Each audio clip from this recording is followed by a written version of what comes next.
ಇಂದು ಹಲವು ವರ್ಷಗಳ ನಂತರ ನಾನು ನನ್ನ ತಾಯಿಯಾದೆ ಬಂಗಲೆಗೆ ಪ್ರವೇಶಿಸುತ್ತಿದ್ದೇನೆ.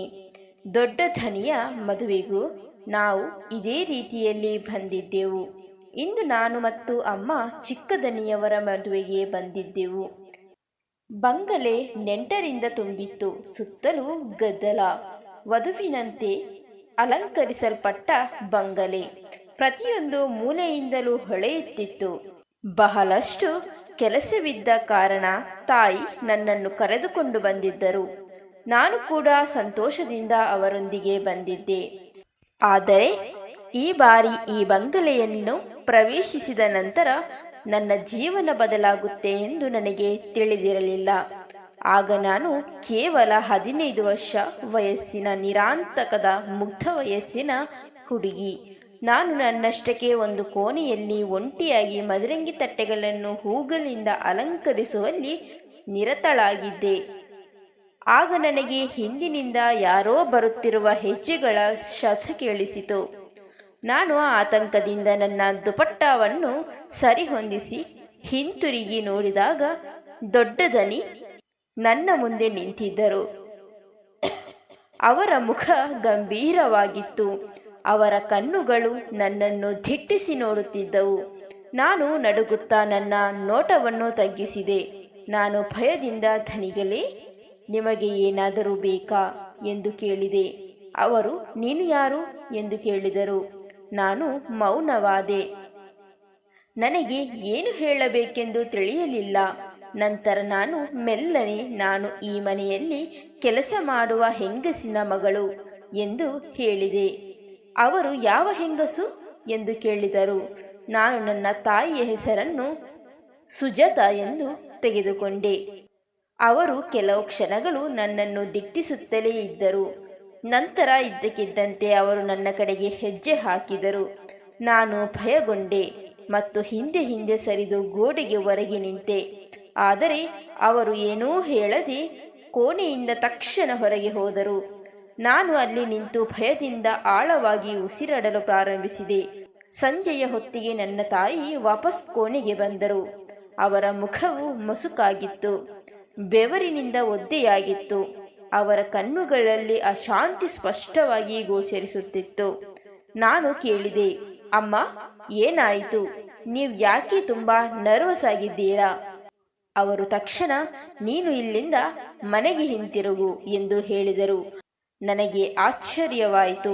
ಆದರೆ ಅಮ್ಮ ಬೇಗ ಈ ಸಮಯದಲ್ಲಿ ನಾನು ಹೇಳಿದಂತೆಯೇ ಮಾಡು ಎಂದು ಹೇಳಿದರು. ನನಗೆ ಅವರ ಮಾತುಗಳು ಅರ್ಥವಾಗಲಿಲ್ಲ. ಹಾಗೂ ಸದ್ದಿಲ್ಲದೆ ಅವರೊಂದಿಗೆ ಮನೆಗೆ ಮರಳಿದೆ. ಚಿಕ್ಕ ದನಿಯವರ ಮದುವೆ ಮುಗಿದ ನಂತರ ನನ್ನ ತಾಯಿಯ ಅಶಾಂತಿ ಹೆಚ್ಚಾಯಿತು. ಅವರು ನನಗೆ ಬೇಗನೆ ವರನನ್ನು ಹುಡುಕಲು ಪ್ರಾರಂಭಿಸಿದರು. ನನಗೆ ಕೇವಲ 15 ವರ್ಷ. ಅವರು ನನಗೆ ಮದುವೆ ಮಾಡಿಸಲು ಇಷ್ಟೊಂದು ಆತುರ ಪಡುತ್ತಿರುವುದು ಯಾಕೆಂದು ನನಗೆ ಅರ್ಥವಾಗಲಿಲ್ಲ.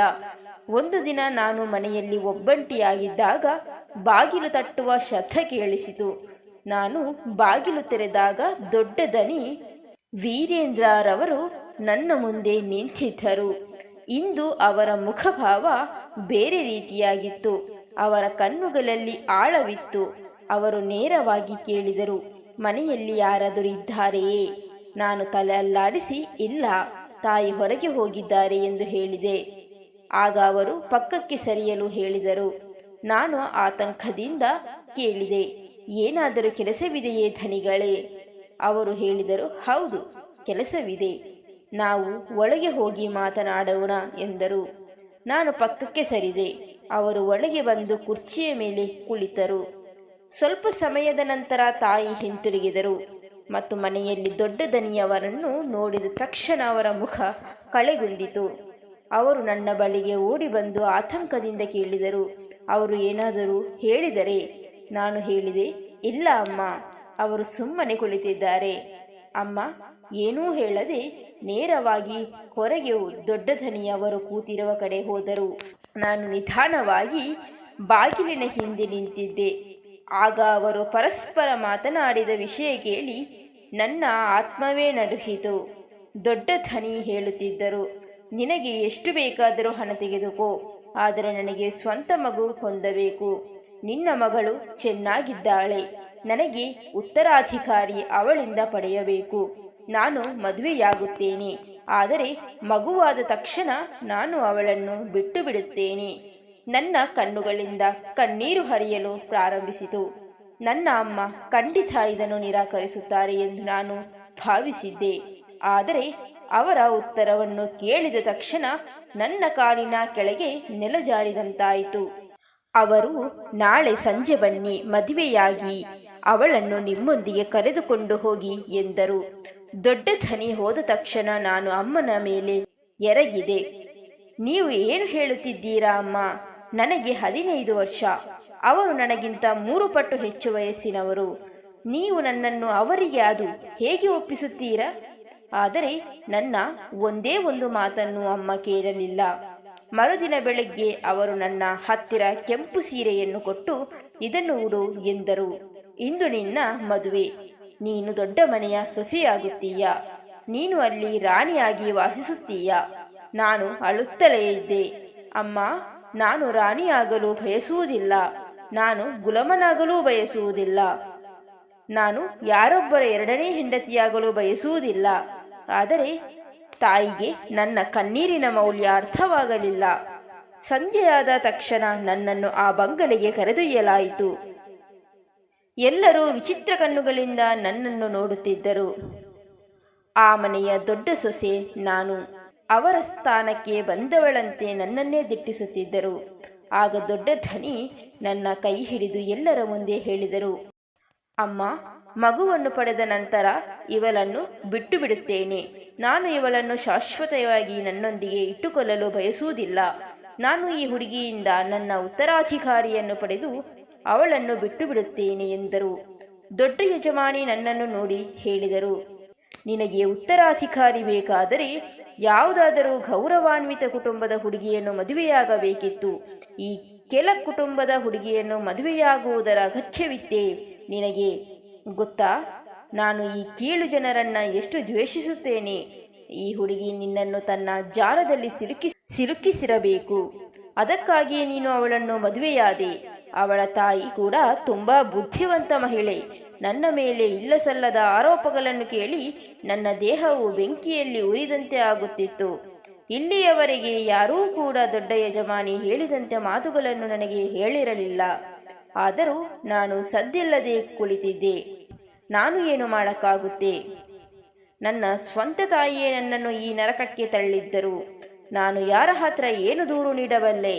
ಸ್ವಲ್ಪ ಸಮಯದ ನಂತರ ದೊಡ್ಡ ಧ್ವನಿ ನನ್ನ ಕೈ ಹಿಡಿದು ನನಗಾಗಿ ಅಲಂಕರಿಸಲ್ಪಟ್ಟ ಕೋಣೆಗೆ ಕರೆದೊಯ್ದರು. ಅವರು ನನ್ನಿಂದ ಕೇವಲ ಮಗುವನ್ನು ಪಡೆಯಲು ನನ್ನನ್ನು ಮದುವೆಯಾಗಿದ್ದರೆ ಕೋಣೆಯನ್ನು ಏಕೆ ಈ ರೀತಿ ಅಲಂಕರಿಸಲಾಗಿದೆ? ನಾನು ಆ ವ್ಯಕ್ತಿಯನ್ನು ದ್ವೇಷದ ಕಣ್ಣುಗಳಿಂದ ನೋಡಿದೆ. ಅವರು ನನ್ನನ್ನು ಕರೆತಂದು ಹಾಸಿಗೆಯ ಮೇಲೆ ಕೂರಿಸಿ ಕೋಣೆಯ ಬಾಗಿಲು ಮುಚ್ಚಿದರು. ಅವರು ನಿಧಾನವಾಗಿ ಹೆಜ್ಜೆ ಹಾಕುತ್ತಾ ನನ್ನ ಹತ್ತಿರ ಬರುತ್ತಿದ್ದರು ಮತ್ತು ನನ್ನ ಮುಂದೆ ಕುಳಿತು ಹೇಳಿದರು, ನಾನು ನಿನ್ನನ್ನು ಏಕೆ ಮದುವೆಯಾಗಿದ್ದೇನೆಂದು ನಿನಗೆ ತಿಳಿದಿಲ್ಲವಲ್ಲ? ನನ್ನಿಂದ ಯಾವುದೇ ರೀತಿಯ ಪ್ರೀತಿ ಅಥವಾ ದಯೆಯನ್ನು ನಿರೀಕ್ಷಿಸಬೇಡ. ಏಕೆಂದರೆ ನಾನು ನಿನ್ನ ತಾಯಿಗೆ ಬೇಕಾದಷ್ಟು ಹಣ ನೀಡಿದ್ದೇನೆ. ನಿನ್ನ ತಾಯಿಯೊಂದಿಗೆ, ನಿನ್ನ ಒಡಹುಟ್ಟಿದವರೊಂದಿಗೆ ಅಥವಾ ಯಾವುದೇ ಸಂಬಂಧಿಗಳನ್ನು ನಿನಗೆ ಭೇಟಿಯಾಗಲು ಅವಕಾಶ ನೀಡುವುದಿಲ್ಲ. ನೀನು ನನಗೆ ಒಳ್ಳೆಯ ಸುದ್ದಿ ಕೊಟ್ಟಷ್ಟು ಬೇಗ ನಾನು ನಿನ್ನನ್ನು ಬಿಡುಗಡೆ ಮಾಡುತ್ತೇನೆ. ನನಗೆ ಬೇಗನೆ ಒಳ್ಳೆಯ ಸುದ್ದಿ ಬೇಕು. ಏಕೆಂದರೆ ನಾನು ನಿನ್ನನ್ನು ನನ್ನೊಂದಿಗೆ ಇಟ್ಟುಕೊಂಡರೆ ನನ್ನ ಮೊದಲ ಹೆಂಡತಿ ನನ್ನೊಂದಿಗೆ ಸರಿಯಾಗಿ ಮಾತನಾಡುವುದಿಲ್ಲ. ನಾನು ನನ್ನ ಹೆಂಡತಿಯನ್ನು ತುಂಬಾ ಪ್ರೀತಿಸುತ್ತೇನೆ. ಅವ ಮಾತುಗಳನ್ನು ಕೇಳಿ ನನ್ನ ಹೃದಯವು ರಕ್ತಸಿಕ್ತ ಕಣ್ಣೀರು ಸುರಿಯಲಾರಂಭಿಸಿತು. ಅವರ ದೃಷ್ಟಿಯಲ್ಲಿ ನನ್ನ ಸ್ಥಾನಮಾನವು ಕೆಲಸದವಳಿಗಿಂತ ಕೆಳಮಟ್ಟದ್ದಾಗಿತ್ತು. ಏಕೆಂದರೆ ಅವರು ನನ್ನೊಂದಿಗೆ ಮಾತನಾಡುತ್ತಿದ್ದ ರೀತಿ ನನಗೆ ತುಂಬಾ ದುಃಖ ಮತ್ತು ವಿಷಾದವೆನಿಸಿತು. ಸಮಸ್ಯೆ ಏನೆಂದರೆ ನನ್ನನ್ನು ಅವರ ಸ್ವಂತ ಲಾಭಕ್ಕಾಗಿ ಮಾತ್ರ ಬಳಸಲಾಗುತ್ತಿತ್ತು. ನಿಧಾನವಾಗಿ ಅವರ ಕಣ್ಣುಗಳು ನನ್ನ ದೇಹದ ಮೇಲೆ ಬೀಳಲು ಪ್ರಾರಂಭಿಸಿದವು. ಅವರು ವಿಚಿತ್ರ ಕಣ್ಣುಗಳಿಂದ ನನ್ನನ್ನು ನೋಡುತ್ತಿದ್ದರು. ಕಣ್ಣುಗಳು ನನ್ನ ಅಸ್ತಿತ್ವವನ್ನು ಭೇದಿಸುವುದನ್ನು ನಾನು ಅನುಭವಿಸಿದೆ. ಆ ಸಮಯದಲ್ಲಿ ಅವರು ನನ್ನನ್ನು ನೋಡುತ್ತಿದ್ದ ರೀತಿ ನಾನು ಎಂದಿಗೂ ದೊಡ್ಡ ದನಿಯವರನ್ನು ನೋಡಿರಲಿಲ್ಲ. ಶ್ರೀಮಂತರು ದುಷ್ಕರ್ಮಿಗಳು ಎಂದು ನಾನು ಕೇಳಿದ್ದೆ. ಅವರು ವೇಶ್ಯಾಗೃಹಗಳಿಗೆ ಹೋಗುತ್ತಾರೆ ಮತ್ತು ಮಹಿಳೆಯರೊಂದಿಗೆ ಸಮಯ ಕಳೆಯುತ್ತಾರೆ. ನಾನು ಅವರ ಬಗ್ಗೆಯೂ ಹಾಗೆಯೇ ಯೋಚಿಸಿದ್ದೆ ಮತ್ತು ಆ ರಾತ್ರಿ ಅವರು ನಿಜವಾಗಿಯೂ ಎಂತಹ ವ್ಯಕ್ತಿ ಎಂದು ನನಗೆ ಅರಿವಾಯಿತು. ನಾನು ಅವರಿಗೆ ಹೆದರಲು ಪ್ರಾರಂಭಿಸಿದೆ. ನಾನು ಅವರಿಂದ ದೂರವಿರಲು ಪ್ರಾರಂಭಿಸಿದೆ. ಅವರು ನನ್ನ ಅಸ್ತಿತ್ವದಿಂದ ಮಗುವನ್ನು ಮಾತ್ರ ಬಯಸಿದ್ದರು ಮತ್ತು ಅವರು ಇಂದು ಮಗುವನ್ನು ಪಡೆಯಲು ಮತ್ತು ನನ್ನನ್ನು ತೊಡೆದು ಹಾಕಲು ಸಾಧ್ಯವಾಗಲಿಲ್ಲ. ಅವರು ತನ್ನ ಆಸೆಯನ್ನು ಪೂರೈಸಿದ ನಂತರ ಕೋಣೆಯಿಂದ ಹೊರಗೆ ಹೋಗುತ್ತಾರೆ ಎಂದು ನಾನು ಭಾವಿಸಿದೆ. ಆದರೆ ಅವರು ಅಲ್ಲಿಯೇ ಮಲಗಿದರು ಮತ್ತು ನಾನು ಅವರನ್ನು ಅಳುತ್ತಾ ನೋಡುತ್ತಿದ್ದೆ. ಅವರು ಯಾವುದೋ ರಾಜ್ಯದ ರಾಜಕುಮಾರನಂತೆ ಕಾಣುತ್ತಿದ್ದರು. ಅವರು ತುಂಬಾ ಸುಂದರವಾಗಿದ್ದರು. ನಮ್ಮಂತಹ ಹುಡುಗಿಯರು ಆ ಸಮಯದಲ್ಲಿ ನನ್ನೊಂದಿಗೆ ಇದ್ದ ಇಂತಹ ವ್ಯಕ್ತಿಯನ್ನು ಕನಸಿನಲ್ಲಿಯೂ ಸಹ ನೋಡಲು ಸಾಧ್ಯವಿಲ್ಲ. ಇವರು ಮದುವೆಯಾಗಿ ನನಗೆ ತುಂಬಾ ಹತ್ತಿರವಾಗಿದ್ದಾರೆ ಮತ್ತು ನನಗೆ ಇವರ ಮೇಲೆ ಹಕ್ಕಿದೆ.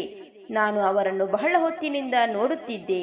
ತಿಳಿಯದೆ ನಾನು ನನ್ನ ಕೈಯನ್ನು ಚಾಚಿ ಅವರ ಕೆನ್ನೆಗೆ ಮುಟ್ಟಿದೆ ಮತ್ತು ಮುಂದಿನ ಕ್ಷಣ ನಾನು ನನ್ನ ಕೈಯನ್ನು ಹಿಂದಕ್ಕೆ ಎಳೆದಿದ್ದೆ. ಅವರು ಎಚ್ಚರಗೊಂಡಿದ್ದರೆ ಏನಾಗುತ್ತಿತ್ತು ಎಂದು ನನಗೆ ತಿಳಿದಿರಲಿಲ್ಲ. ಆದರೆ ನನ್ನ ಹೃದಯವು ತುಂಬಾ ಬಡಿಯಲು ಪ್ರಾರಂಭಿಸಿತು. ನನ್ನ ಕಣ್ಣುಗಳಲ್ಲಿ ಕಣ್ಣೀರು ನಿಂತಿತು. ನಾನು ನಿರಂತರವಾಗಿ ಅವರನ್ನೇ ನೋಡುತ್ತಿದ್ದೆ. ಇಂತಹ ಸುಂದರ ವ್ಯಕ್ತಿ ಯಾವುದೇ ರೀತಿಯ ಕ್ರೌರ್ಯವನ್ನು ಮಾಡಿದರೂ ಯಾರೇ ಆದರೂ ಸಂತೋಷದಿಂದ ಸಹಿಸಿಕೊಳ್ಳಬಲ್ಲರು. ಅವರು ಆಳವಾಗಿ ನಿದ್ರಿಸುತ್ತಿದ್ದರು. ಅವರು ನನಗೆ ಎಷ್ಟು ತೊಂದರೆ ನೀಡಿದ್ದಾರೆ ಮತ್ತು ಈಗ ಅವರು ಎಷ್ಟು ಆರಾಮವಾಗಿ ನಿದ್ರಿಸುತ್ತಿದ್ದಾರೆ. ಬೆಳಗ್ಗೆ ನಾನು ಕಣ್ಣು ತೆರೆದಾಗ ಅವರು ಕೋಣೆಯಲ್ಲಿ ಇರಲಿಲ್ಲ. ನಾನು ಎದ್ದೇಳುವಾಗ ಇದ್ದಕ್ಕಿದ್ದಂತೆ ಕೋಣೆಯ ಬಾಗಿಲು ತೆರೆಯಿತು ಮತ್ತು ದೊಡ್ಡ ಸೊಸೆ ಒಳಗೆ ಬಂದರು. ನಾನು ಅವರನ್ನು ನೋಡಿದ ತಕ್ಷಣ ನನ್ನ ಮುಖವು ಕಳೆಗುಂದಿತು. ಅವರು ನನ್ನನ್ನು ನೋಡುತ್ತಿದ್ದ ರೀತಿ ನನಗೆ ಭಯವಾಯಿತು. ಅವರು ನನ್ನ ಜುಟ್ಟನ್ನು ಹಿಡಿದು, ನಾನು ನಿನ್ನನ್ನು ಬಿಡುವುದಿಲ್ಲ, ನೀನು ನನ್ನ ಗಂಡನನ್ನು ನನ್ನಿಂದ ಕಸಿದುಕೊಂಡಿದ್ದೀಯಾ ಎಂದು ಹೇಳಿದರು. ಅವರ ಕಣ್ಣುಗಳು ರಾತ್ರಿಯಿಡೀ ಅಳುತ್ತಿದ್ದಂತೆ ಊದಿಕೊಂಡಿದ್ದವು. ಅವರು ಹೇಳಿದರು, ನಿನ್ನೆ ರಾತ್ರಿ ನೀನು ನನ್ನ ಹಾಸಿಗೆಯ ಮೇಲೆ ಇದ್ದೆ.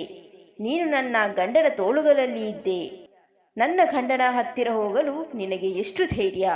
ಅವರು ನನ್ನ ಕೂದಲನ್ನು ಹಿಡಿದು ಎಳೆದುಕೊಂಡು ಹೊರಗೆಳೆಯಲು ಪ್ರಾರಂಭಿಸಿದರು. ಆಗಲೇ ಎದುರಿನಿಂದ ದೊಡ್ಡ ದನಿ ಬಂದರು. ನಾನು ತುಂಬಾ ಭಯಭೀತಳಾಗಿದ್ದೆ. ನಾನು ಅವರನ್ನು ನೋಡಿದ ತಕ್ಷಣ ನಾನು ಅವರನ್ನು ತಪ್ಪಿಕೊಂಡು, ನನ್ನನ್ನು ಕಾಪಾಡಿ, ಇವರು ನನ್ನನ್ನು ಕೊಲ್ಲುತ್ತಾರೆ ಎಂದು ಹೇಳಿದೆ. ಅವರು ನನ್ನನ್ನು ಸ್ವಲ್ಪ ತಳ್ಳಿ ತನ್ನ ಮೊದಲ ಹೆಂಡತಿಯನ್ನು ಹಿಡಿದುಕೊಂಡು, ನನ್ನ ಬಂಗಾರ, ನಾನು ನಿನ್ನವನು, ನಾನು ನಿನ್ನನ್ನು ಎಂದಿಗೂ ಬಿಡುವುದಿಲ್ಲ. ಯಾಕೆ ಇಷ್ಟೊಂದು ಕೋಪಗೊಂಡಿದ್ದೀಯಾ? ಈ ಮನೆಯಲ್ಲಿ ಈ ಹುಡುಗಿಯ ಸ್ಥಾನಮಾನ ಕೇವಲ ಕೆಲಸದವಳಂತೆ, ಅದಕ್ಕಿಂತ ಹೆಚ್ಚೇನೂ ಇಲ್ಲ. ನಾನು ಅವಳನ್ನು ಏಕೆ ಮದುವೆಯಾದೆ ಎಂದು ನಿನಗೆ ತಿಳಿದಿದೆಯಲ್ವಾ? ನನ್ನ ಹೃದಯದಲ್ಲಿ ಅವಳಿಗೆ ಸ್ಥಾನವಿಲ್ಲ. ಆಗ ಅವರು, ಹಾಗಾದರೆ ಅವಳು ಇಲ್ಲಿ ಏನು ಮಾಡುತ್ತಿದ್ದಾಳೆ ಎಂದು ಕೇಳಿದರು. ಅವಳನ್ನು ಇಲ್ಲಿಂದ ಹೊರಗೆ ಕರೆದುಕೊಂಡು ಹೋಗಿ, ನಾನು ಅವಳು ಇಲ್ಲಿರುವುದನ್ನು ಸಹಿಸಲಾರೆ ಎಂದು ಅವರು ಅಳುತ್ತಾ ಹೇಳಿದರು. ಆಗ ದನಿಯವರು, ಸರಿ, ನಾನು ಅವಳಿಗೆ ಕ್ವಾರ್ಟರ್ಸ್ನಲ್ಲಿ ಉಳಿಯೋಕೆ ವ್ಯವಸ್ಥೆ ಮಾಡುತ್ತೇನೆ. ಅವಳು ಈ ಬಂಗಲೆಯಲ್ಲಿ ಇನ್ನಿರುವುದಿಲ್ಲ ಎಂದು ಹೇಳಿದರು. ಅವರು ತನ್ನ ಹೆಂಡತಿಯನ್ನು ತಬ್ಬಿಕೊಂಡು ಅಲ್ಲಿಂದ ಹೊರಟು ಹೋದರು ಮತ್ತು ನಾನು ಅವರ ಬೆನ್ನನ್ನು ನೋಡುತ್ತಲೇ ಇದ್ದೆ. ರಾತ್ರಿಯ ಅವರ ವರ್ತನೆ ನನಗೆ ನೆನಪಾಗಲು ಪ್ರಾರಂಭಿಸಿತು. ಆ ಮಹಿಳೆಯ ಬಗ್ಗೆ ನನಗೆ ಅಸೂಯೆ ಏಕೆ ಬರಲು ಪ್ರಾರಂಭಿಸಿತು ಎಂದು ನನಗೆ ತಿಳಿದಿರಲಿಲ್ಲ. ನಾನು ದೊಡ್ಡ ಧನಿಯನ್ನು ಪ್ರೀತಿಸದಿದ್ದರೂ ಆ ಮಹಿಳೆ ಅವರೊಂದಿಗೆ ಇರುವುದನ್ನು ನನಗೆ ಏಕೆ ಸಹಿಸಲು ಸಾಧ್ಯವಾಗುತ್ತಿಲ್ಲ ಎಂದು ನನಗೆ ತಿಳಿದಿರಲಿಲ್ಲ. ಅವರು ನನ್ನನ್ನು ತುಂಬಾ ನಿರ್ದಯವಾಗಿ ತನ್ನಿಂದ ಬೇರ್ಪಡಿಸಿದ್ದರು. ನನ್ನ ಕಣ್ಣುಗಳಿಂದ ಕಣ್ಣೀರು ಹರಿಯಲು ಪ್ರಾರಂಭಿಸಿತು. ಇದ್ದಕ್ಕಿದ್ದಂತೆ ದೊಡ್ಡ ಸೊಸೆ ಹಿಂದಿನಿಂದ ಬಂದರು. ಅವರು ನನ್ನ ತೋಳು ಮತ್ತು ಮಣಿಕಟ್ಟನ್ನು ಹಿಡಿದರು. ಅವರು ನನ್ನ ಕೈಯನ್ನು ತುಂಬ ಬಿಗಿಯಾಗಿ ಹಿಡಿದು ಎಳೆಯಲು ಪ್ರಾರಂಭಿಸಿದರು. ನಾನು ಧನಿಯವರನ್ನು ಕೂಗುತ್ತಲೇ ಇದ್ದೆ, ಆದರೆ ಅವರು ಬರಲಿಲ್ಲ. ಮಾಲಕಿ ನನ್ನನ್ನು ಕರೆದೊಯ್ದು ಒಂದು ಅಂಗಡಿ ಕೋಣೆಗೆ ತಳ್ಳಿ ನನ್ನ ಮುಖದ ಮೇಲೆ ಬಲವಾಗಿ ಹೊಡೆದರು. ನಾನು ನೆಲದ ಮೇಲೆ ಬಿದ್ದೆ. ಅವರು ಹೇಳಿದರು, ನೀನು ಎಷ್ಟು ದೊಡ್ಡ ತಪ್ಪು ಮಾಡಿದ್ದೀಯಾ ಎಂದು. ಈಗ ನಾನು ನಿನಗೆ ಹೇಳುತ್ತೇನೆ. ಈ ಮನೆಯ ಸೊಸೆಯಾಗುವ ಮೂಲಕ ನೀನು ನನ್ನ ಹಕ್ಕನ್ನು ಕಸಿದುಕೊಂಡಿದ್ದೀಯಾ. ನೀನು ಈ ಮನೆಯಲ್ಲಿ ಧನಿಗಳ ಹೆಂಡತಿಯಾಗಲು ಸಾಧ್ಯವಿಲ್ಲ. ನಾನು ನಿನ್ನ ಸ್ಥಾನಮಾನವನ್ನು ಕೆಲಸದವಳಿಗಿಂತ ಕೆಟ್ಟದಾಗಿ ಮಾಡುತ್ತೇನೆ. ಹೀಗೆ ಹೇಳುತ್ತಾ ಅವರು ಅಲ್ಲಿಂದ ಹೊರಟು ಹೋದರು. ಮತ್ತು ನಾನು ಪ್ರತಿದಿನ ಮನೆಯಲ್ಲಿ ಬಹಳಷ್ಟು ದೌರ್ಜನ್ಯಗಳನ್ನು ಎದುರಿಸಲು ಪ್ರಾರಂಭಿಸಿದೆ. ದೊಡ್ಡ ಧನಿಗಳಿಗೆ ನನ್ನೊಂದಿಗೆ ಒಂದೇ ಒಂದು ಉದ್ದೇಶವಿತ್ತು. ಅವರು ನನ್ನಿಂದ ಮಗುವನ್ನು ಬಯಸಿದ್ದರು. ದೇವರು ಅವರಿಗೆ ಮಗುವನ್ನು ನೀಡಬಾರದು ಎಂದು ನಾನು ಪ್ರಾರ್ಥಿಸುತ್ತಿದ್ದೆ. ಅವರು ಈ ಸಂತೋಷಕ್ಕಾಗಿ ಹಂಬಲಿಸುತ್ತಲೇ ಇದ್ದರು. ಯಾವ ಮಹಿಳೆಯಿಂದಲೂ ಅವರಿಗೆ ಮಗುವಾಗಬಾರದೆಂದು ನಾನು ಬಯಸುತ್ತಿದ್ದೆ. ಅವರಿಗೆ ಮಗು ತುಂಬ ಅವಶ್ಯವಾಗಿತ್ತು. ನನ್ನ ಕಣ್ಣೀರು ಹರಿಯುತ್ತಿತ್ತು. ನಾನು ಆ ಶಿಥಿಲವಾದ ಕೋಣೆಯಲ್ಲಿ ಮಲಗಿದ್ದೆ. ಹಾಸಿಗೆಯ ಮೇಲೆ ತಲೆ ಕೆಳಗಾಗಿ ಮಲಗಿದ್ದೆ. ನಾನು ಸಂಪೂರ್ಣವಾಗಿ ಪ್ರಜ್ಞಾಹೀನಳಾಗಿದ್ದೆ. ನನ್ನ ಕೋಣೆಗೆ ಯಾರೋ ಪ್ರವೇಶಿಸಿದ್ದಾರೆಂದು ನನಗೆ ತಿಳಿದಿರಲಿಲ್ಲ. ಇದ್ದಕ್ಕಿದ್ದಂತೆ ಯಾರೋ ನನ್ನ ಕೂದಲಿನ ಮೇಲೆ ಕೈಗಳನ್ನು ಚಲಾಯಿಸುತ್ತಿರುವಂತೆ ನನಗೆ ಅನಿಸಿತು. ನಾನು ಇದ್ದಕ್ಕಿದ್ದಂತೆ ಎದ್ದು ನೋಡಿದಾಗ ಧನಿಗಳು ನನ್ನ ಮುಂದೆ ಕುಳಿತಿರುವುದನ್ನು ನೋಡಿದೆ. ಅವರನ್ನು ನೋಡಿದಾಗ ನನ್ನ ಕಣ್ಣುಗಳಿಂದ ಕಣ್ಣೀರು ಇನ್ನೂ ಹೆಚ್ಚು ಹರಿಯಲು ಪ್ರಾರಂಭಿಸಿತು. ಅವರು ನನ್ನ ಕಣ್ಣೀರನ್ನು ಒರೆಸುತ್ತಾ ಹೇಳಿದರು, ನಾನು ನಿನಗೆ ಹೆಚ್ಚಿನ ತೊಂದರೆ ಮತ್ತು ನೋವು ನೀಡಲು ಬಯಸುವುದಿಲ್ಲ. ನನ್ನ ಕುಟುಂಬವು ನಿನ್ನನ್ನು ತುಂಬ ದ್ವೇಷಿಸುತ್ತದೆ. ಅದಕ್ಕಾಗಿಯೇ ಅವರು ನಿನ್ನ ಬಗ್ಗೆ ಕೆಟ್ಟ ಮನೋಭಾವವನ್ನು ಹೊಂದಿದ್ದಾರೆ. ಆದರೆ ನೀನು ಚಿಂತಿಸಬೇಕಾಗಿಲ್ಲ. ನನಗೆ ಮಗುವನ್ನು ನೀಡಿ ಇಲ್ಲಿಂದ ನೀನು ಹೋಗಬಹುದು. ನೀನು ನನಗೆ ಶುಭ ಸುದ್ದಿ ನೀಡಿದಷ್ಟು ಬೇಗ ನಿನಗೆ ಇಲ್ಲಿಂದ ಸ್ವಾತಂತ್ರ್ಯ ಸಿಗುತ್ತದೆ. ನಾನು ಹೇಳಿದೆ, ಇದೆಲ್ಲ ನನ್ನ ನಿಯಂತ್ರಣದಲ್ಲಿಲ್ಲ. ನೀವು ನನಗೆ ಏಕೆ ಇಷ್ಟೊಂದು ತೊಂದರೆ ನೀಡುತ್ತಿದ್ದೀರಿ? ನೀವು ನನ್ನನ್ನು ದಯವಿಟ್ಟು ಬಿಟ್ಟು ಬಿಡಿ. ನಿಮಗೆ ಬೇರೆ ಯಾವುದಾದರೂ ಮಹಿಳೆಯನ್ನು ಮದುವೆಯಾಗಬಹುದು. ಅವರು ಹೇಳಿದರು, ಇಲ್ಲ, ನನಗೆ ಸುಂದರವಾದ ಮಹಿಳೆ ಬೇಕಿತ್ತು. ಇದರಿಂದ ನನ್ನ ಮಗು ತುಂಬ ಸುಂದರವಾಗಿರುತ್ತದೆ ಮತ್ತು ನೀನು ತುಂಬ ಸುಂದರವಾಗಿರುವುದರಿಂದ ನಾನು ನಿನ್ನನ್ನು ಆಳವಾಗಿ ಪ್ರೀತಿಸುತ್ತೇನೆ ಎಂದು ನನಗೆ ಅನಿಸುತ್ತದೆ. ನಿನ್ನ ಸೌಂದರ್ಯ, ನಿನ್ನ ಸರಳತೆ ನನ್ನನ್ನು ಮೋಹಿಸುತ್ತದೆ. ನಿನಗೆ ಗೊತ್ತಾ, ನಾನು ನಿನ್ನನ್ನು ಮೊದಲ ಬಾರಿಗೆ ನೋಡಿದಾಗ ನನ್ನ ಹೃದಯವು ತುಂಬ ವೇಗವಾಗಿ ಬಡಿಯಲು ಪ್ರಾರಂಭಿಸಿತು. ಆ ರಾತ್ರಿ ನೀನು ನನ್ನ ಕೋಣೆಯಲ್ಲಿ ನನ್ನ ಹಾಸಿಗೆಯ ಮೇಲೆ ಇದ್ದಿದ್ದರೆ ನನ್ನ ಎಲ್ಲ ಆಸೆಗಳನ್ನು ನಿನ್ನೊಂದಿಗೆ ಪೂರೈಸಬಹುದಿತ್ತು ಎಂದು ನಾನು ಭಾವಿಸಿದ್ದೆ. ಅವರು ಗೊಂದಲಮಯವಾಗಿ ಮಾತನಾಡುತ್ತಿದ್ದರು ಮತ್ತು ನಾನು ಆಘಾತದಿಂದ ಅವರ ಮುಖವನ್ನು ನೋಡುತ್ತಿದ್ದೆ. ನನ್ನ ಮುಂದೆ ಕುಳಿತಿದ್ದ ಧನಿಗಳು ನನ್ನೊಂದಿಗೆ ಹೀಗೆ ಮಾತನಾಡಬಲ್ಲರು ಎಂದು ನನಗೆ ನಂಬಲಾಗಲಿಲ್ಲ. ಮರುಕ್ಷಣವೇ ಅವರಿಗೆ ಪ್ರಜ್ಞೆ ಬಂದಿತು. ಅವರು ಏನು ಹೇಳಿದ್ದಾರೆಂದು ಅವರಿಗೆ ಅರಿವಾಯಿತು. ಅವರ ಮುಖದಲ್ಲಿ ಕೋಪ ಕಾಣಿಸಿಕೊಳ್ಳಲು ಪ್ರಾರಂಭಿಸಿತು. ಅವರು ಹೇಳಿದರು, ನೀನು ನಿಯೋಜಕ ಕೆಲಸದವಳು. ಈ ಮನೆಯಲ್ಲಿ ನಿನಗೆ ಇದಕ್ಕಿಂತ ಹೆಚ್ಚಿನ ಸ್ಥಾನಮಾನವಿಲ್ಲ, ಅರ್ಥವಾಯಿತೇ? ಹೀಗೆ ಹೇಳುತ್ತಾ ಅದೇ ಕ್ರೌರ್ಯ ಮತ್ತೆ ನನ್ನ ಮೇಲೆ ಪ್ರಾರಂಭವಾಯಿತು. ಅವರು ನನ್ನಿಂದ ಮಗುವನ್ನು ಬಯಸುತ್ತಾರೋ ಅಥವಾ ನನ್ನ ಅಸ್ತಿತ್ವವನ್ನು ಬಯಸುತ್ತಾರೋ ನನಗೆ ಅರ್ಥ ಮಾಡಿಕೊಳ್ಳಲು ಸಾಧ್ಯವಾಗಲಿಲ್ಲ. ಕೆಲವು ದಿನಗಳವರೆಗೆ ನಾನು ಒಂದು ಕ್ವಾರ್ಟರ್ಸ್ನಲ್ಲಿದ್ದೆ ಮತ್ತು ಇದೆಲ್ಲವೂ ಹೀಗೆ ಮುಂದುವರಿಯಿತು. ನಾನು ಅಲ್ಲಿಂದ ಹೊರಗೆ ಹೋಗಲಿಲ್ಲ. 2 ದಿನಗಳು ಕಳೆದಿವೆ. ನನ್ನ ಆರೋಗ್ಯದಲ್ಲಿ ವಿಚಿತ್ರವಾದ ಭಾರವನ್ನು ಅನುಭವಿಸುತ್ತಿದ್ದೆ. ನಾನು ಏನನ್ನಾದರೂ ತಿನ್ನಲು ಪ್ರಾರಂಭಿಸಿದಾಗ ನಾನು ವಾಂತಿ ಮಾಡುತ್ತಿದ್ದೆ. ನನಗೆ ಏನಾಗುತ್ತಿದೆ ಎಂದು ನನಗೆ ತಿಳಿದಿರಲಿಲ್ಲ. ರಾತ್ರಿಯಾಗಿತ್ತು. ದೊಡ್ಡ ಧನಿ ಕೋಣೆಗೆ ಬಂದರು. ಅವರು ಬಂದ ಕೂಡಲೇ ಸುಸ್ತಾಗಿ ನನ್ನ ಪಕ್ಕದ ಹಾಸಿಗೆಯ ಮೇಲೆ ಮಲಗಿದರು. ಅವರು ನನ್ನೊಂದಿಗೆ ಮಾತನಾಡಲೂ ಇಲ್ಲ. ಅವರಿಗೆ ಏನಾಯಿತು ಎಂದು ನನಗೆ ತಿಳಿದಿರಲಿಲ್ಲ. ನಾನು, ನೀವು ಚೆನ್ನಾಗಿದ್ದೀರಾ ಎಂದು ಕೇಳಿದೆ. ಅವರು ತಲೆಯಲ್ಲಾಡಿಸಿ, ಇಲ್ಲ, ನನಗೆ ಆರಾಮವಿಲ್ಲ. ದಯವಿಟ್ಟು ಸ್ವಲ್ಪ ಹೊತ್ತು ಸುಮ್ಮನಿರು. ನನ್ನನ್ನು ಕರೆಯಬೇಡ. ನಾನು ವಿಶ್ರಾಂತಿ ಪಡೆಯಲು ಬಯಸುತ್ತೇನೆ ಎಂದರು. ಅವರ ಸ್ಥಿತಿಯನ್ನು ನೋಡಿ ಅವರ ಆರೋಗ್ಯ ಸ್ವಲ್ಪವೂ ಚೆನ್ನಾಗಿಲ್ಲ ಎಂದು ತೋರುತ್ತಿತ್ತು. ನಂತರ ಅವರು, ದಯವಿಟ್ಟು ನನಗೆ ಒಂದು ಲೋಟ ನೀರು ತಂದುಕೊಡು ಎಂದರು. ನಾನು ಹಾಸಿಗೆಯಿಂದ ಎದ್ದೆ. ಇದ್ದಕ್ಕಿದ್ದಂತೆ ನನ್ನ ತಲೆ ತಿರುಗಲು ಪ್ರಾರಂಭಿಸಿತು. ನಾನು ಬೀಳುವ ಮೊದಲು ಧನಿಗಳು ಬಂದು ಬೇಗನೆ ನನ್ನನ್ನು ಹಿಡಿದರು. ಅವರು ಕೇಳಿದರು, ಏನಾಯಿತು, ನೀನು ಚೆನ್ನಾಗಿದ್ದೀಯಾ? ನಾನು ಹೇಳಿದೆ, ಕೆಲವು ದಿನಗಳಿಂದ ನನಗೆ ತುಂಬಾ ಅನಾರೋಗ್ಯ ಅನಿಸುತ್ತಿದೆ. ಅವರು ನನ್ನ ತಣ್ಣನೆಯ ಕೈಯಲ್ಲಿ ತೆಗೆದುಕೊಂಡು, ನಿನಗೆ ಆರೋಗ್ಯ ಸರಿಯಿಲ್ಲ, ವೈದ್ಯರ ಬಳಿಗೆ ಹೋಗೋಣ ಎಂದರು. ನಾನು ಹೇಳಿದೆ, ಇಲ್ಲ, ನಿಮ್ಮ ಹೆಂಡತಿಗೆ ಈ ವಿಷಯ ತಿಳಿದರೆ ನಾನು ತೊಂದರೆಯಲ್ಲಿ ಸಿಲುಕುತ್ತೇನೆ. ಅವರು ಹೇಳಿದರು, ನೀನು ಕೂಡ ನನ್ನ ಹೆಂಡತಿ, ಇದು ನನ್ನ ಜವಾಬ್ದಾರಿ ಎಂದು ಹೇಳುತ್ತಾ ಅವರು ನನ್ನ ತೋಳು ಹಿಡಿದು ಹೊರಗೆ ಕರೆದೊಯ್ದರು. ನಾನು ಆಶ್ಚರ್ಯದಿಂದ ಅವರನ್ನು ನೋಡಲಾರಂಭಿಸಿದೆ. ಇಂದು ಹಲವು ತಿಂಗಳುಗಳ ನಂತರ ನಾನು ಅವರ ಜವಾಬ್ದಾರಿ ಎಂದು ಅವರಿಗೆ ಅರಿವಾಯಿತು. ಅವರು ನನ್ನನ್ನು ಆಸ್ಪತ್ರೆಗೆ ಕರೆದೊಯ್ದಾಗ ವೈದ್ಯರು ಹೇಳಿದ್ದನ್ನು ಕೇಳಿ ಅವರು ಖುಷಿಯಾದರು. ಏಕೆಂದರೆ ನಾನು ತಾಯಿಯಾಗಲಿದ್ದೆ. ಆದರೆ ನನ್ನ ಮುಖದಲ್ಲಿ ಸಂತೋಷವಿರಲಿಲ್ಲ. ಏಕೆಂದರೆ ಈ ಮಗು ಜನಿಸಿದ ತಕ್ಷಣ ನಾನು ಮಗು ಹಾಗೂ ಧನಿಗಳಿಂದ ದೂರ ಹೋಗಬೇಕಾಗಿತ್ತು. ನಾನು ಧನಿಗಳಿಗೆ ಏಕೆ ಒಗ್ಗಿಕೊಳ್ಳಲು ಪ್ರಾರಂಭಿಸಿದೆ ಎಂದು ನನಗೆ ತಿಳಿದಿರಲಿಲ್ಲ. ನಾನು ಧನಿಯವರನ್ನು ಪ್ರೀತಿಸಲು ಪ್ರಾರಂಭಿಸಿದೆ ಎಂದು ತೋರುತ್ತಿತ್ತು.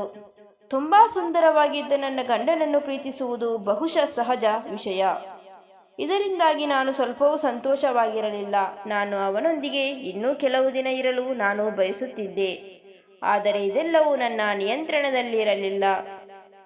ಅವರು ನನ್ನನ್ನು ಮನೆಗೆ ಕರೆದೊಯ್ದರು ಮತ್ತು ನನ್ನನ್ನು ಕ್ವಾರ್ಟರ್ಸ್ಗೆ ಕರೆದೊಯ್ಯುವ ಬದಲು ಅವರು ನನ್ನನ್ನು ತನ್ನ ಕೋಣೆಗೆ ಕರೆದೊಯ್ಯಲು ಮುಂದಾದರು. ನಾನು ಆಶ್ಚರ್ಯದಿಂದ ಅವರನ್ನು ನೋಡಲು ಪ್ರಾರಂಭಿಸಿದೆ. ನಾನು ನಿಮ್ಮ ಕುಟುಂಬ ಮತ್ತೆ ಮಾತನಾಡುತ್ತದೆ ಎಂದು ಹೇಳಿದೆ. ಯಾರೂ ಏನೂ ಹೇಳುವುದಿಲ್ಲ ಎಂದು ಹೇಳುತ್ತಾ ಅವರು ನನ್ನನ್ನು ತನ್ನ ಕೋಣೆಗೆ ಕರೆದೊಯ್ದರು. ಅವರ ಮೊದಲ ಹೆಂಡತಿಯ ಕೋಣೆಯಲ್ಲಿ ಇರಲಿಲ್ಲ. ಅವರು ಎಲ್ಲಿದ್ದಾರೆಂದು ನನಗೆ ತಿಳಿದಿರಲಿಲ್ಲ. ನಾನು ಕೂಡ ಯಾವುದೇ ಪ್ರಶ್ನೆಗಳನ್ನು ಕೇಳಲಿಲ್ಲ.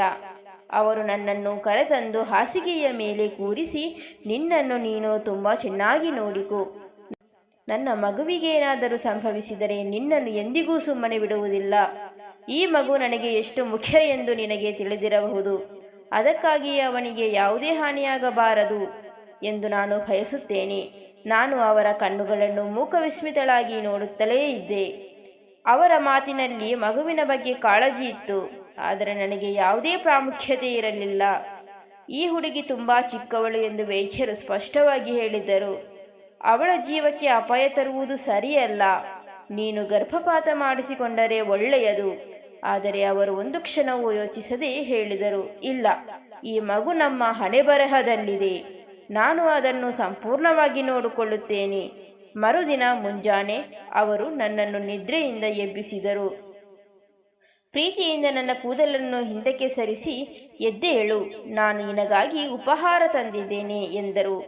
ನಾನು ಆಶ್ಚರ್ಯದಿಂದ ಎದ್ದು ಅವರನ್ನು ನೋಡಲು ಪ್ರಾರಂಭಿಸಿದೆ. ಅವರು ಎದ್ದು ಫ್ರೆಶ್ ಆಗು, ಇಲ್ಲದಿದ್ದರೆ ನಾನೇ ನಿನ್ನನ್ನು ಎಬ್ಬಿಸುತ್ತೇನೆ ಎಂದು ಹೇಳಿದರು. ಅವರು ನನ್ನನ್ನು ತೋಳಿನಲ್ಲಿ ಹಿಡಿದುಕೊಂಡು ನನ್ನನ್ನು ಎಬ್ಬಿಸಿದರು. ನಾನು ಮೃದುವಾಗಿ ಹೇಳಿದೆ, ಪರವಾಗಿಲ್ಲ ಬಿಡಿ, ನಾನು ಚೆನ್ನಾಗಿದ್ದೇನೆ.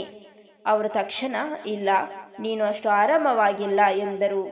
ವೈದ್ಯರು ನಿರ್ಲಕ್ಷ್ಯ ವಹಿಸಬಾರದೆಂದು ಹೇಳಿದ್ದಾರೆ. ನಾನು ಅವರನ್ನು ಮೌನವಾಗಿ ನೋಡುತ್ತಲೇ ಇದ್ದೆ. ಒಂದು ಕಾಲದಲ್ಲಿ ಕಟ್ಟುನಿಟ್ಟಿನ ವ್ಯಕ್ತಿಯಾಗಿದ್ದ ಧನಿ ಈಗ ನನ್ನ ಪ್ರತಿ ಉಸಿರಾಟದ ಬಗ್ಗೆಯೂ ಚಿಂತಿಸುತ್ತಿದ್ದಾರೆ ಮತ್ತು ಅವರ ಆರೈಕೆಗೆ ನಾನು ಒಗ್ಗಿಕೊಂಡಿದ್ದೆ. ಅವರು ಒಂದು ದಿನ ಹೋದರೆ ನಾನು ಏನು ಮಾಡುವುದೆಂದು ನಾನು ಹೆದರುತ್ತಿದ್ದೆ. ಆದರೆ ದೊಡ್ಡ ಭಯವೆಂದರೆ ಅವರು ನನ್ನ ಮಗುವನ್ನು ನನ್ನಿಂದ ಕಸಿದುಕೊಳ್ಳುತ್ತಾರೆ ಎಂಬುದು. ಈ ಭಯ ನನ್ನನ್ನು ಒಳಗಿನಿಂದ ಕಾಡುತ್ತಿತ್ತು. ನನ್ನ ಆರೋಗ್ಯವು ಹದಗೆಡುತ್ತಲೇ ಇತ್ತು. ವೈದ್ಯರು ನನ್ನ ಮಾನಸಿಕ ಸಮತೋಲನ ಹದಗೆಡುತ್ತಿದೆ ಎಂದು ಪದೇ ಪದೇ ಹೇಳುತ್ತಿದ್ದರು.